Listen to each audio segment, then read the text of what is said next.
Hi students, ഇതാ നമ്മുടെ school തുറക്കാനായില്ലേ. നല്ല മഴയാണ്, എല്ലായിടത്തും നല്ല മഴയും പിന്നെ എല്ലാവരും സ്കൂളിലേക്ക് പോകാനുള്ള തയ്യാറെടുപ്പിലാണ്. പക്ഷേ മഴയുടെയൊക്കെ പ്രശ്നം കാരണം നമുക്ക് കുറച്ച് മടിയും കാര്യങ്ങളൊക്കെ ഉണ്ട്. അപ്പോൾ സ്കൂള് തുറക്കുന്നതിന് മുമ്പുള്ള ഈ ലാസ്റ്റ് ഫ്യൂ ഡേയ്സ് നമ്മൾ എന്ത് ചെയ്യണം, നമ്മളെങ്ങനെ പ്രിപ്പയർ ചെയ്യണം എന്നൊക്കെയുള്ള കാര്യങ്ങൾ പറഞ്ഞുതരാനാണ് മിസ്സ് വന്നത്. അപ്പം നമ്മൾ എല്ലാ വർഷത്തെയും പോലെ അല്ലല്ലോ, ഈ വർഷം നമ്മൾ നീറ്റ് കുറച്ചും കൂടി സീരിയസ് ആയിട്ട് നോക്കുന്ന ഒരു വർഷവും കൂടെ ആണല്ലോ. കാരണം നമുക്ക് നമ്മുടെ ഫസ്റ്റ് അറ്റംപ്റ്റിൽ തന്നെ ക്ലിയർ ചെയ്യണം അല്ലേ, നല്ല മാർക്കൊക്കെ വാങ്ങിക്കണം. അപ്പോൾ അതുകൊണ്ട് എനിക്ക് മക്കളോട് പറയാനുള്ളത്, നമ്മൾ ഈ ലാസ്റ്റ് ഫ്യൂ ഡേയ്സ്, ഇപ്പം ഇതുവരെ നിങ്ങൾ സൂപ്പർ കിങ്സിൻ്റെ ക്ലാസ്സൊക്കെ അറ്റൻഡ് ചെയ്തു, കുറച്ച് പേർക്കൊന്നും അറ്റൻഡ് ചെയ്യാൻ പറ്റിയിട്ടുണ്ടാവില്ല. എന്നാലും നിങ്ങൾക്ക് സമയം ഉണ്ടായിരുന്നു, കാരണം നമ്മൾ വീട്ടിൽ തന്നെ ആയതുകൊണ്ട് ഇടയ്ക്ക് വല്ല ട്രാവലിംഗ് ഒക്കെ വന്നാലും നിങ്ങൾക്ക് അത്യാവശ്യം ക്ലാസ് കണ്ട് തീർക്കാനുള്ള സമയമൊക്കെ ഉണ്ടായിരുന്നു. പക്ഷേ സ്കൂൾ തുടങ്ങി കഴിയുമ്പോൾ അങ്ങനെ അല്ലല്ലോ. റെഗുലറായിട്ട് ക്ലാസ്സുകൾ സ്റ്റാർട്ട് ചെയ്യാന്ന് പറഞ്ഞാൽ നിങ്ങൾക്ക് രാവിലെ മുതൽ വൈകുന്നേരം വരെ അവിടെ ക്ലാസ് ഉണ്ടാകും. അവിടെ നിങ്ങൾക്ക് ഹോംവർക്ക് ഉണ്ടാകും, പ്രാക്ടിക്കലിൻ്റെ റെക്കോർഡ് വർക്ക് ഉണ്ടാകും, പിന്നെ സ്കൂളിൽ നിന്ന് തന്നെ കുറേ വർക്കുകൾ ഉണ്ടാകും അല്ലേ, ക്ലബ് ആക്ടിവിറ്റീസ്, അങ്ങനെ കുറേ കാര്യങ്ങൾ ഉണ്ടാകും.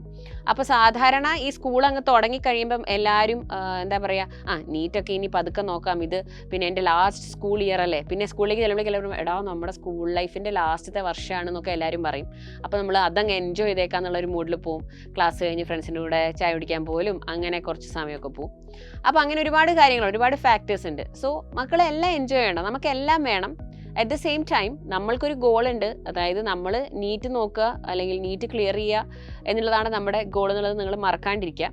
അപ്പോൾ സ്കൂളിലേക്ക് പോകുമ്പോൾ നമ്മൾ നല്ലൊരു മൈൻഡ് സെറ്റോടെ പോവുക. ഞാൻ സ്കൂളിലെ ആക്ടിവിറ്റീസൊക്കെ ചെയ്യും, അത്യാവശ്യം സ്കൂളിൽ നിന്ന് തന്നെ, സ്കൂളിലെ വർക്ക് മാക്സിമം ഞാൻ സ്കൂളിൽ നിന്ന് തന്നെ ഫിനിഷ് ചെയ്യാൻ നോക്കുന്നുള്ള ഒരു ബോധ്യത്തോടെ പോവുക. ഇപ്പോൾ റെക്കോർഡ് വർക്ക് ആയാലും അല്ലെങ്കിൽ സ്കൂളിൽ എന്തെങ്കിലുമൊക്കെ ഹോംവർക്ക് ആയാലും എന്തെങ്കിലുമൊക്കെ ഫ്രീ ടൈം കിട്ടുകയാണെങ്കിൽ, കുറച്ച് സമയം കിട്ടുകയാണെങ്കിൽ അത് സ്കൂളിൽ നിന്ന് തന്നെ ചെയ്ത് തീർക്കാൻ നിങ്ങൾ നോക്കുക. കാരണം പിന്നെ തിരിച്ച് വന്നിട്ടുണ്ടെങ്കിൽ നിങ്ങൾക്ക് നമ്മുടെ സൂപ്പർ കിങ്സിൻ്റെ ക്ലാസ്സസ് ഉണ്ടാകും. അത് കഴിഞ്ഞാൽ നിങ്ങൾ ക്വസ്റ്റ്യൻസ് പ്രാക്ടീസ് ചെയ്യണം, കുറച്ച് സമയം സെൽഫ് സ്റ്റഡിക്ക് വേണ്ടി ചിലവഴിക്കണം. അപ്പോൾ ബോർഡ് എക്സാമും വലുതാണ്, നീറ്റ് എക്സാമും വലുതാണ്. പക്ഷേ നിങ്ങൾക്കറിയാം, ബോർഡ് എക്സാമിലെ സ്കോർ നിങ്ങൾക്കൊരു ജസ്റ്റ് ഒരു ക്വാളിഫയിങ് സ്കോർ മാത്രമാണ്. അത് നിങ്ങളുടെ ലൈഫിൽ നിങ്ങളുടെ ഒരു മാർക്ക് ലിസ്റ്റായിട്ട് ഇങ്ങനെ ഉണ്ടാകും. പക്ഷേ അതിൽ നിങ്ങൾക്കൊരു ആവറേജ് മാർക്കാണ് യൂണിവേഴ്സിറ്റികളിലൊക്കെ അപ്ലൈ ചെയ്യാൻ നിങ്ങളെ ഹെൽപ്പ് ചെയ്യുന്നത്. പക്ഷേ നീറ്റിലെ സ്കോർ നിങ്ങളെ ഏറ്റവും വലിയ കോളേജസിൽ, ഏറ്റവും ടോപ്പ് ഇൻസ്റ്റിറ്റ്യൂട്ട്സിൽ ഏറ്റവും കുറഞ്ഞ ഫീസിൽ പഠിക്കാൻ വേണ്ടി ഹെൽപ്പ് ചെയ്യും. അങ്ങനെ കുറേ കാര്യങ്ങളുണ്ട്. അപ്പോൾ എനിക്ക് നിങ്ങളോട് പറയാനുള്ളത്, നമ്മൾ നമ്മുടെ ലൈഫിലേക്ക് ബെനിഫിഷ്യൽ ആയിട്ടുള്ള രീതിയിൽ കാര്യങ്ങൾ മുമ്പോട്ട് കൊണ്ടുപോവുക. പിന്നെ നല്ല മഴയാണ്, അപ്പോൾ പിന്നെ ചിലർക്ക് നല്ല മടിയും ക്ഷീണമൊക്കെ ഉണ്ടാകും. പിന്നെ സ്കൂളൊക്കെ കഴിഞ്ഞ് വീട്ടിൽ വന്നാൽ നല്ല ഫുഡൊക്കെ കഴിച്ച് കിടന്ന് ഉറങ്ങാൻ തോന്നും, നമുക്ക് രാത്രിയിൽ പുതച്ച് മൂടി കിടന്ന് ഉറങ്ങാൻ തോന്നും. അപ്പോൾ നമ്മൾ അതൊക്കെ ഒരു റുട്ടീനിലേക്ക് കൊണ്ടുവരിക. എത്ര സമയത്ത് എണീക്കുന്നു, എത്ര സമയത്ത് ഉറങ്ങാൻ പോകുന്നു, അതൊരു കൺസിസ്റ്റൻ്റ് ആയിട്ട് ആദ്യമേ തന്നെ ഫോളോ ചെയ്യുക. പിന്നെ സൂപ്പർ കിങ്സിൻ്റെ ക്ലാസ്സസ്, നമ്മുടെ ക്ലാസ്സുകൾ മാക്സിമം ലൈവ് ക്ലാസ് തന്നെ അറ്റൻഡ് ചെയ്യാൻ നോക്കുക മക്കൾ. എന്തെങ്കിലും കാരണം കൊണ്ട് മിസ്സായിട്ടുണ്ടെങ്കിൽ നിങ്ങൾക്ക് ആ വീഡിയോ പിന്നീട് കാണാം, അല്ലെങ്കിൽ റെക്കോർഡഡ് കണ്ടന്റ് കാണാം. അപ്പോൾ ആ ഒരു റുട്ടീനിൽ തന്നെ മുമ്പോട്ട് പോകാൻ നോക്കുക. പിന്നെ വീക്കെൻഡ്സിൽ സ്കൂൾ ഉണ്ടാവില്ലല്ലോ, അപ്പോൾ ആ സമയത്ത് എന്തെങ്കിലുമൊക്കെ പെൻഡിങ് വന്നിട്ടുണ്ടെങ്കിൽ ചെയ്തു നോക്കുക. പെൻഡിങ് ഇല്ലാത്തവർക്ക് മാക്സിമം ക്വസ്റ്റ്യൻസ് ചെയ്യാൻ വേണ്ടി ആ സമയം ഉപയോഗിക്കാം. അതായത് നമ്മൾ ഈ ഒരു വർഷം ഒരു കുറച്ച് മാസത്തെ കാര്യമുള്ളൂ, അത് നമ്മൾ നല്ല പോലെ ട്രെയിൻ 10 മാസത്തെ കാര്യമുള്ളൂ ശരിക്കും പറഞ്ഞാൽ. നല്ല പോലെ നമ്മൾ ട്രെയിൻ ചെയ്ത് അത് പോയിട്ടുണ്ടെങ്കിൽ, മുമ്പോട്ട് പോയിട്ടുണ്ടെങ്കിൽ, നല്ലൊരു പ്ലാനോട് കൂടി പോയിട്ടുണ്ടെങ്കിൽ നമുക്ക് നമ്മുടെ ബോർഡ് എക്സാമിന് നല്ല മാർക്ക് കിട്ടും, നീറ്റിന് നല്ല മാർക്ക് കിട്ടും.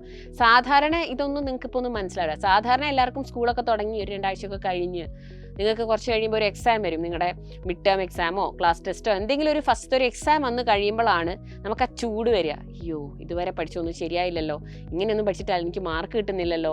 അപ്പം നമ്മൾക്ക് തോന്നും, ഞാൻ ഇവിടെയും പഠിക്കുന്നില്ല, എനിക്ക് നീറ്റിൻ്റെ ഇതിലാണെങ്കിലും എനിക്ക് മാർക്ക് കിട്ടുന്നില്ല. അങ്ങനെ നമ്മൾ ആകെ ഡെസ്പാകും. അപ്പോൾ ആ ഒരു സിറ്റുവേഷനിലേക്ക് നമ്മൾ വരണം. അപ്പോൾ നമുക്ക് ഭയങ്കര ചൂട് കൂടിയിട്ട് നമ്മൾ വേണമെങ്കിൽ വീണ്ടും ഒന്നും കൂടെ ആദ്യം മുതൽ പഠിക്കാമെന്നൊക്കെയുള്ള ഒരു പ്ലാനിലേക്കൊക്കെ നമ്മൾ പോകും. ഓക്കെ, അപ്പോൾ നമ്മുടെ സൂപ്പർ കിങ്സ് ബാച്ചൊക്കെ ഇപ്പോൾ സ്റ്റാർട്ട് ചെയ്തിട്ടേ ഉള്ളൂ. വെക്കേഷനിൽ നമുക്ക് കുറച്ച് ബേസിക്സ് ലെവലിൽ നമ്മൾ സ്റ്റാർട്ട് ചെയ്തിട്ടുള്ളൂ, ശരിക്കും അങ്ങോട്ട് ഡെപ്തിലേക്ക് നമ്മൾ പോയിട്ടില്ല. അപ്പോൾ നമ്മുടെ ക്ലാസ്സസ് ഇപ്പോഴും നടന്നുകൊണ്ടിരിക്കുന്നുണ്ട്. അപ്പോൾ ഇനിയും ആരെങ്കിലും ജോയിൻ ചെയ്തിട്ടില്ലെങ്കിൽ നമ്മുടെ ബാച്ചിൽ ജോയിൻ ചെയ്യുക. ഞാൻ സ്ക്രീനിലൊരു നമ്പർ ഇടും, ആ നമ്പറിൽ വിളിച്ചിട്ടുണ്ടെങ്കിൽ നിങ്ങൾക്ക് ബാച്ചിലെ ഡീറ്റെയിൽസ് ഒക്കെ കിട്ടും. അറ്റ് ദ സെയിം ടൈം സ്കൂളിലേക്കുള്ള കാര്യങ്ങളൊക്കെ എടുത്തു വെക്കുക. എല്ലാ അവസാന നിമിഷം ചെയ്യാണ്ടിരിക്കുക. നിങ്ങൾക്ക് പോകാനുള്ള ബുക്സ് ആകട്ടെ, നിങ്ങളുടെ പഴയ സാധനങ്ങളൊക്കെ പൊടി തട്ടി എടുക്കുക, യൂണിഫോമും കാര്യങ്ങളൊക്കെ അപ്പോൾ ഇത്രയും നാൾ നിങ്ങളുടെ മനസ്സ് സൂപ്പർ കിങ്സിൻ്റെ ക്ലാസ്സൊക്കെ നടക്കുന്നുണ്ടായിരുന്നെങ്കിലും, സൈലൻറ്റ് ക്ലാസ്സസ് ഉണ്ടായിരുന്നെങ്കിലും നിങ്ങളുടെ മനസ്സൊരു വെക്കേഷൻ മോഡിൽ തന്നെ ആയിരുന്നു. പക്ഷേ കാരണം വീട്ടിൽ തന്നെ ഇരുന്നാൽ മതിയല്ലോ. ഇനി അങ്ങനെയല്ല, നമുക്ക് സ്കൂളിലേക്ക് പോകണം. അവിടെയും നമ്മൾക്ക് നല്ലപോലെ പോലെ പെർഫോം ചെയ്യണം. നമ്മുടെ നീറ്റ് പ്രിപ്പറേഷനിലും നമുക്ക് നല്ലപോലെ പെർഫോം ചെയ്യണം. അപ്പോൾ മക്കൾ ബുക്സും കാര്യങ്ങളൊക്കെ ഒരു 2 ദിവസം മുമ്പ് തന്നെ എല്ലാം സെറ്റാക്കി വെക്കുക. എന്തെങ്കിലും സാധനങ്ങൾ വാങ്ങാനുണ്ടെങ്കിൽ അതൊക്കെ പാരൻസുമായിട്ട് പ്ലാൻ ചെയ്തിട്ട് അതൊക്കെ നേരത്തെ ചെയ്ത് വെക്കുക. ഈ അവസാന നിമിഷം ഓടി നടക്കാതിരിക്കുക. അവസാന നിമിഷം പാരൻസിനും ടെൻഷൻ കൊടുക്കാണ്ടിരിക്കുക.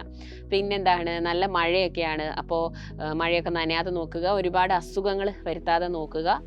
നല്ല ഹെൽത്തി ഫുഡൊക്കെ കഴിക്കുക. വെള്ളമൊക്കെ നല്ല ക്ലീൻ ആയിട്ടുള്ള ഫിൽറ്റേർഡ് ആയിട്ടുള്ള വെള്ളമോ തിളപ്പിച്ച വെള്ളമൊക്കെ കുടിക്കുക. അങ്ങനെ ഹെൽത്ത് നല്ലപോലെ നോക്കുക. പിന്നെ സ്കൂൾ വർഷം അടിപൊളിയാവട്ടെ. മക്കളുടെ സ്കൂൾ ലൈഫിലെ ലാസ്റ്റ് ഇയർ ആണ്, നിങ്ങളത് നന്നായിട്ട് എൻജോയ് ചെയ്യണം. അറ്റ് ദ സെയിം ടൈം നമുക്ക് നീറ്റിന് വളരെ സീരിയസ് ആയിട്ട് പ്രിപ്പയർ ചെയ്യാൻ പറ്റുന്ന ഈ ലാസ്റ്റ് ഫൈനൽ 10 മന്ത്സും കൂടെയാണിത്. ഈ 10 മന്ത്സ് നമുക്ക് നമ്മുടെ ബെസ്റ്റ് കൊടുക്കാം. ഫസ്റ്റ് അറ്റംപ്റ്റിൽ തന്നെ നമുക്ക് നീറ്റും ക്ലിയർ ചെയ്യാം. നമ്മളുടെ ബോർഡ് എക്സാമിന് നമുക്ക് അടിപൊളി മാർക്കും വാങ്ങിക്കാം. അപ്പോൾ സ്കൂളിലേക്ക് പോകുന്ന എല്ലാ മക്കൾക്കും wishing you all the very best. നന്നായിട്ട് പഠിക്കുക. സൂപ്പർ കിങ്സിൽ ഇനിയും ജോയിൻ ചെയ്യാത്തവർ ഇനിയും സമയം കളയരുത്. പെട്ടെന്ന് ജോയിൻ ചെയ്യുക. റെഗുലറായിട്ട് ക്ലാസ്സുകൾ അറ്റൻഡ് ചെയ്യുക. Good luck.